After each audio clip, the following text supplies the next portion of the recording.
এক বাদশাহ সফরে বের হয়ে দেখতে পেলেন একজন রাখাল হেঁটে আসছে, আর তার পেছনে অনেকগুলো ছাগল সারিবদ্ধ হয়ে লাইন ধরে খুবই সুশৃঙ্খল ভাবে হেঁটে আসছে। এই দৃশ্য দেখে বাদশাহ খুবই আশ্চর্য হয়ে সেই রাখালকে জিজ্ঞেস করলেন, কি ব্যাপার, এই অসভ্য ছাগলগুলোকে তুমি সভ্য বানাইছো কেমনে? তারা কেউ ছুটে পালিয়ে যাচ্ছে না, কি সুন্দর লাইন ধরে হেঁটে আসছে।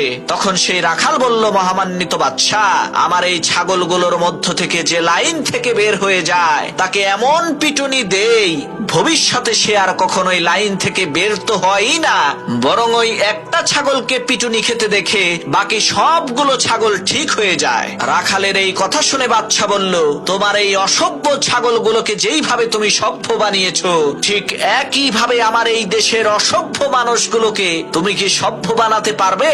রাখাল বলল, হ্যাঁ পারবো।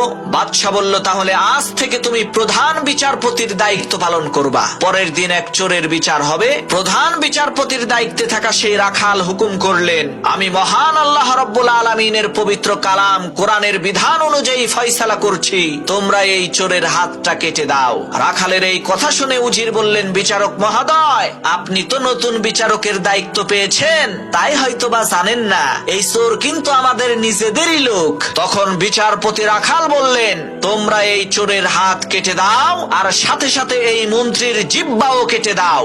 রাখালের এই একটা ফয়সালা কার্যক্রম হওয়ার কারণে দেশের মধ্যে শান্তি চলে আসলো।